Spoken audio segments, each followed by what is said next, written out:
Jets need to upgrade their wide receiver room this offseason. Now, Davante Adams might seem like the most logical fit, but there are better matches. I'll tell you who they are today on Locked On Jets. You are Locked On Jets, your daily New York Jets podcast. Part of the Locked On Podcast Network, your team every day.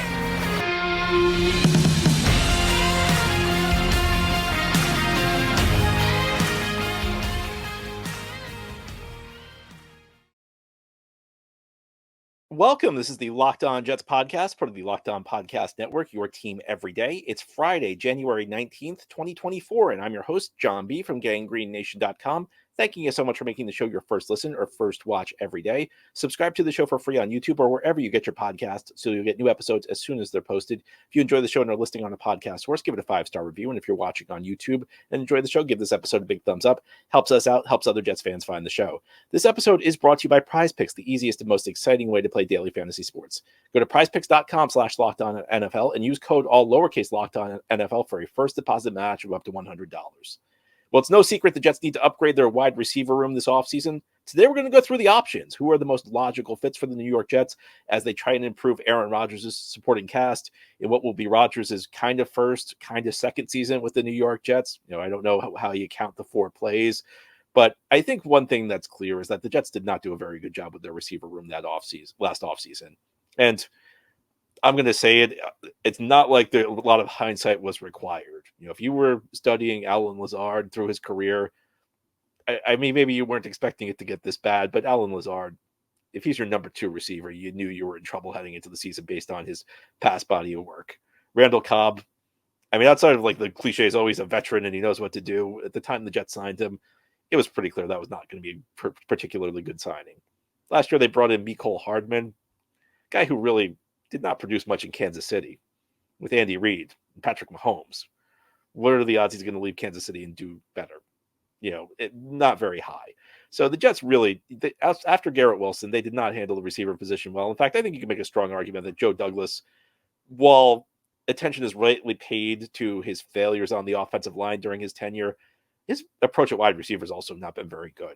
We talk about bringing in Brashad Perryman in 2020. When you talk about drafting Denzel Mims and Elijah Moore in the second round, did not really work out. Even Corey Davis, not a particularly effective free agent signing at the end of the day. And in today's NFL, the wide receiver position never been more important. Playmakers are what you'll see this weekend. You'll see some of the great teams with some of the great receivers in this league. Of course, there are other positions that matter, but it's never been more important to have great receiving play in this league.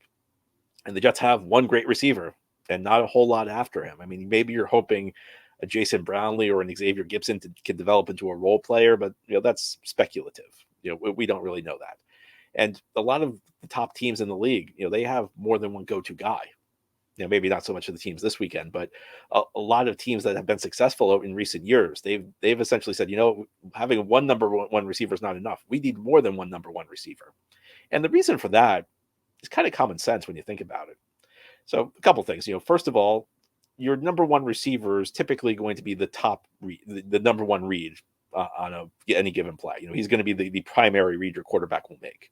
Well, he doesn't always get open. So if you have a talented number 2 receiver, he becomes the second read. And odds are one of your top 2 guys is going to get open on any given play. Number 2 is the number 1 option on any given passing play. He gets the ball about 70% of the time. He get balls thrown to the number 1 option in a passing play again. That's 7 out of 10 passing plays. Those are numbers that I've seen. Now, it makes life much easier if Garrett has a partner where he's not going to have to be the number 1 read on every play. So it kind of gives Garrett a play off. If you can split who's the number 1 read 50-50, it just makes life easier on your guy because he's not going to be under pressure the entire time. Garrett can kind of take a break here or there. The third thing is, sometimes you stick a guy who's not in the progression. Sometimes you'll have 3 receivers to the right, and those 3 receivers will be in the progression, and the guy on the left will just be up by himself, and he's kind of like a decoy.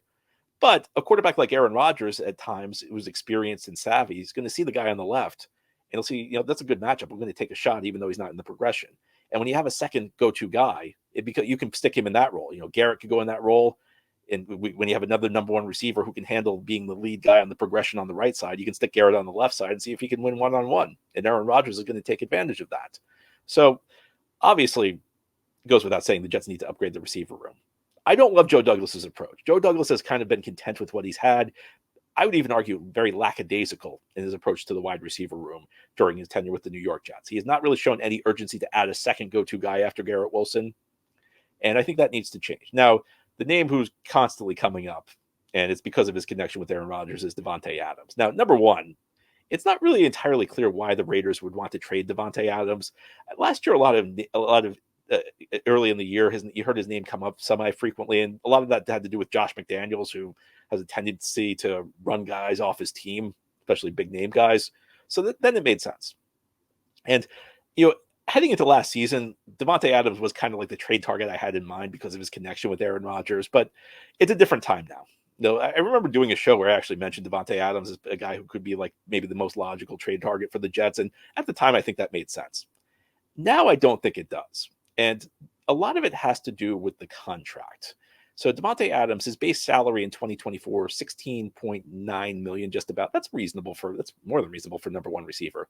But it goes up to $35.6 million in 2025, and then $36.6 million in 2026. Those are pretty expensive cap hits.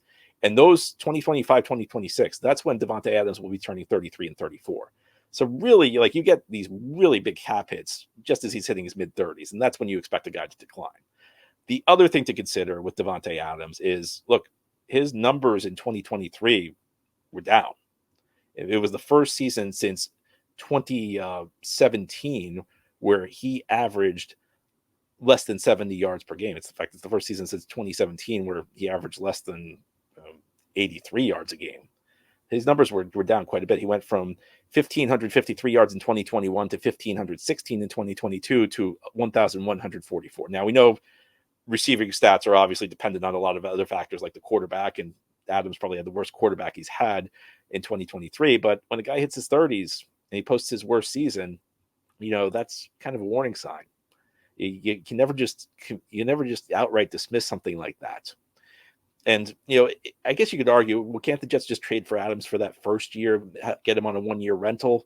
Yeah, they can. And I'm not outright saying they can't trade for him at any price, but I think the price has to be really low because you don't want to give up another premium draft pick. You can't keep entering seasons. You can't keep entering drafts short on picks, especially day 2 picks. Jets are already down their second round pick this year. They missed a third round pick after all the maneuvering last year. That stuff starts to add up over time. If you're consistently low on picks, especially early picks as early as day 2, it really starts to hinder your roster building moving forward. And it's something that's very subtle. It's like you get a few years down the line and you're like, why is this roster so thin? And you don't even put 2 and 2 together, but a lot of times it's because you gave away draft picks. So there's just a lot there to not love about Adams. There's the age, the salary, and unless you're working out a really good deal, and I don't understand why the Raiders would work out a deal that was beneficial to the Jets, but unless you're giving up a day 3 pick, I don't think it's a deal that makes a lot of sense for the Jets. And part of that is because I think there are other better options available to this team. I think there are some guys who could be available in free agency who would be better fits than Davante Adams, and the Jets would only need to give up money for them. As we continue on this Friday edition of Locked On Jets, I'm going to name some of these guys. I think that there are some guys who really could provide intriguing partners with Garrett Wilson. We'll talk about who they are continuing this Friday edition of Locked On Jets. This episode of Locked On Jets is brought to you by eBay Motors. Passion, drive, and patience. What brings home the winning trophy is also what keeps your ride or die alive. eBay Motors has everything you need to maintain your vehicle and level it up to peak performance. From superchargers, roof racks, exhaust kits, LED headlights, and more. Whether you're into speed, power, or style, eBay Motors has got you covered. And with over 122 million parts for your number one ride or die, you'll always find exactly what you're looking for. And with the eBay Guaranteed Fit, your part is guaranteed to fit on your ride every time or your money back. Because with eBay Motors, you're burning rubber, not cash. With all the parts you need at the prices you want, it's easy to turn your car into the MVP and bring home that win. Keep your ride or die alive at ebaymotors.com. Eligible items only. Exclusions apply. eBay Guaranteed Fit only available to U.S. customers. This episode of Locked On Jets is brought to you by FanDuel. The NFL regular season has wrapped up, and the Jets season wrapped up with it, but there is still time to get in on the action with FanDuel, America's #1 sportsbook. And that's because right now, new customers get 150 in bonus bets guaranteed when you place a $5 bet. Again, that's $150 in bonus bets, win or lose, with a $5 bet. Of course, the Jets are not playing this weekend, but if you want to lay money down on one of these games, a lot of intriguing matchups, 4 games in the divisional round, and maybe a little bit less stress. I mean, sometimes when you have to pick against the Jets, you just don't want to do it. Not really a ton of rooting interest for Jets fans this weekend. And you should know the app is easy to use, and there are so many different ways to bet, like live same game parlays. You can find bets in the new Explore tab, and you can make a parlay in the Parlay Hub. It's the best way to find popular parlays and more. So visit FanDuel.com/lockedon and make your first bet a layup. Again, it's FanDuel.com/lockedon. FanDuel, official partner of the NFL. Thank you so much for making Locked On Jets your first listen or first watch every day. A big shout out to you everydayers. This is a daily podcast covering the New York Jets. We have new episodes each day through the week, Monday through Friday, and bonus episodes as needed. Today we're looking at the wide receiver position. Jets need some upgrades. I mean, I don't even think Aaron Rodgers, who started last season as the number 2 receiver, I don't even think he should be in the starting lineup. I think at best he should be the number 4 receiver on this team. The Jets might need to add a pair of receivers this offseason. I guess you could live with Lazard as your number 3 if you get a really high-end number 2. And that's going to be the focus. Jets, they're kind of set with Garrett Wilson as their number 1 receiver. Garrett Wilson's an excellent number 1 receiver. Back-to-back 1,000-yard seasons to begin his career, and offenses that were frankly broken. Offenses where he did not get a lot of help from his quarterback, and offenses where, for the most part, did not get a lot of help from his scheme. It's going to be tricky for the Jets this offseason.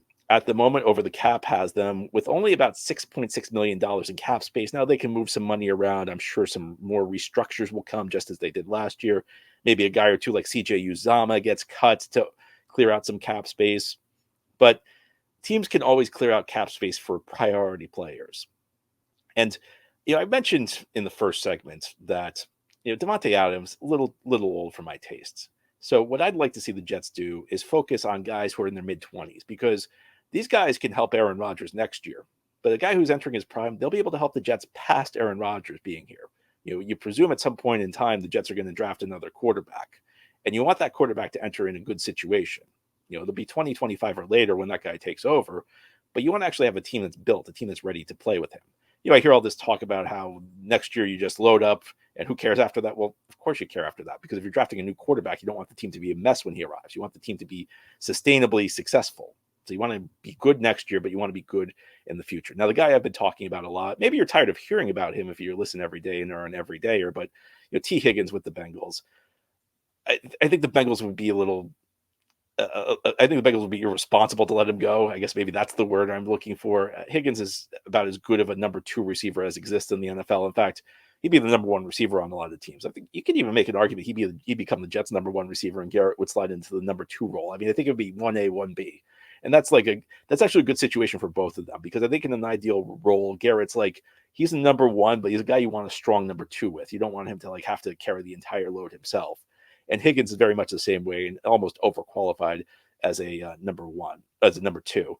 And I think that I'm not as big of on stylistic receivers complementing each other stylistically as a lot of people are. I think that, receivers have so many different ways that they succeed that it doesn't really matter how they do it. But I do think Higgins brings something to the table as far as, being a jump ball guy. Garrett's not that big. Garrett's not small, but he's a little undersized for the receiver position. T's more of a guy who can go win contested catches, like Lazard was supposed to do. So I like the fact that there's a good match between the two of them. Another guy who could be available, might not be, is Michael Pittman Jr., more of a possession receiver. Not a guy who's necessarily going to be a burner, not a big play guy, but a steady guy who can help you move the chains. Relatively big with the Colts, just had a 1,000-yard season. Very solid receiver. Now, these are going to be the top 2 options, and I'm not convinced their teams are going to let them go, because I think their teams letting them go is a bad idea. I think if we're being a little bit more realistic, there are some guys who might be, kind of more buy low candidates, more bargain candidates who should hit the market. Marquise Hollywood Brown with Arizona, a guy who just a ton of speed, and the Jets, don't have a ton of home run threats on their offense. It's really Breece Hall at the running back position. I think the ability to add extra speed to this offense, because as much as anything, I feel like this Jets offense was slow. Allen Lazard, not a burner. Randall Cobb near the end of his career. I guess Hardman in theory was supposed to add speed, but that certainly did not work out.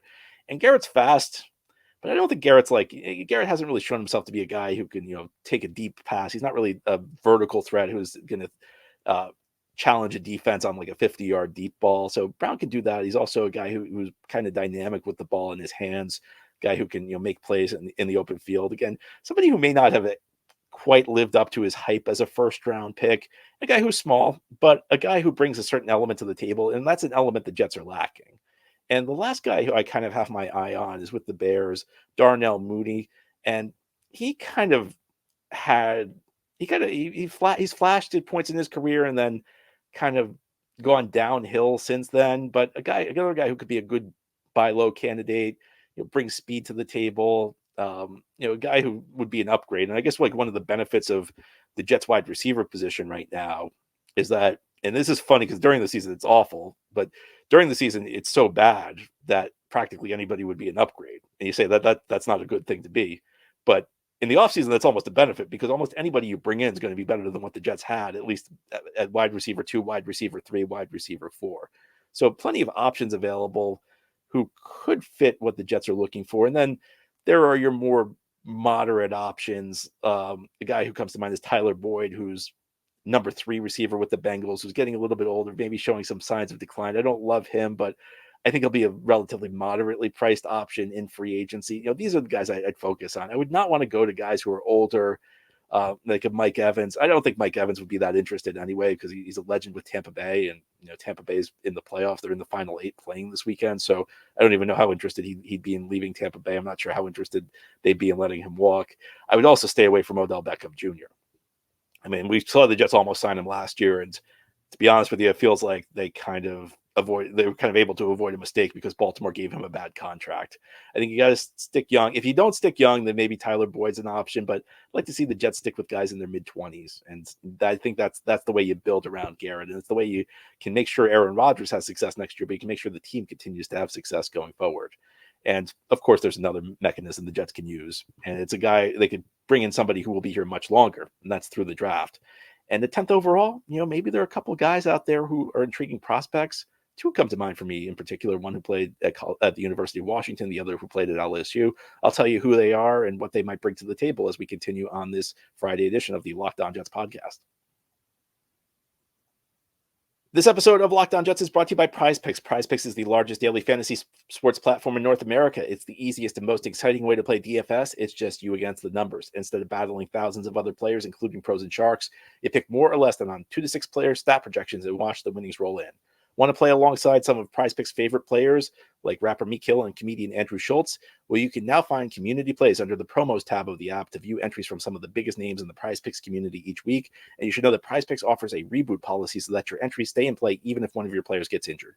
For football and basketball games, if you have a player who exits the game in the first half and does not return in the second, that player is rebooted. And PrizePicks is the only daily fantasy sports platform with this injury insurance policy. Go to prizepicks.com/LockedOnNFL and use code LockedOnNFL for a first deposit match of up to $100. Again, go to prizepicks.com/LockedOnNFL and use code LockedOnNFL. It's LOCKEDONNFL, LockedOnNFL, all one word with no space, for a first deposit match of up to $100. Again, that's playing PrizePicks. This is the Locked On Jets podcast here on this Friday. We're talking about possible wide receiver options for the New York Jets. Again, think young at the receiver position, and there's no way you can get younger than in the NFL draft. And the other benefit of drafting somebody at a premium position like wide receiver, if you get good play, you get a great discount for 4 years. And that's what the Jets are getting right now with Garrett Wilson, who's posted back-to-back 1,000-yard seasons. They have 2 more years where Garrett Wilson's cost-controlled. Well, how about giving him a running mate who's similarly cost-controlled, another young receiver who can grow up with Garrett? Maybe these 2 guys can solidify the receiver position for the next 8 to 10 years for this team. Wouldn't that be nice? And at pick 10, it'll be interesting to see what the Jets do. And I think part of what the Jets will do at pick 10 will be determined by how they approach free agency. If they go out and get a receiver in free agency and they don't really focus on the offensive line, I think we can pretty much presume that pick 10 will be a tackle. Vice versa. If the Jets go out and sign offensive linemen in free agency and don't really address the receiver position, we know that their focus is probably going to be at wide receiver. Now, in an ideal world, they'll be able to solidify both positions and then use that pick on whatever they think will bring the biggest impact. You don't want to go into the draft with a lot of holes, but easier said than done when you're looking at the Jets cap position. I mean, they should be able to clear enough cap to sign a couple of guys, but it won't be particularly easy for this team. Now, if the Jets stay at pick 10, there are two guys who could conceivably fall, and they are kind of different style receivers. You have Rome Odunze from Washington and Malik Neighbors from LSU. Now, I think most people expect Marvin Harrison Jr. to go before the Jets pick at 10. And I don't think the Jets should trade up in this draft. Harrison might be the one player I'd be okay with the Jets trading up for because he's that good. You may recognize the name. He's the son of the legendary Marvin Harrison, who developed an incredible chemistry with Peyton Manning during his career when the two spent together in Indianapolis with the Colts. The thing is, like, I don't think the Jets will trade up, and even if they wanted to, I don't think they have the resources they need to. I don't think they have the assets to engineer a trade up. I mean, what could they give up? They don't even have a second round pick this year. So I think you're probably looking more Odunze or Neighbors. And these are two quality receiving prospects. Odunze profiles as more of a kind of a possession receiver, and that doesn't mean he's necessarily slow, but I don't think he has a ton of deep speed, but he has practically everything else. I think he looks like a pretty nuanced route runner. He actually, from how I've watched him, he understands how to set defensive backs up. He understands like how to use their leverage against them. He understands like how to get on top of them. And when you're playing the receiver position, you want to close off the cushion, because if you get on top of a defensive back, it makes it more difficult for him to adjust when you break right or left. If you do it with cushion, the defensive back can see, and he has time to like either break right or left with you. So you want to have zero space between them.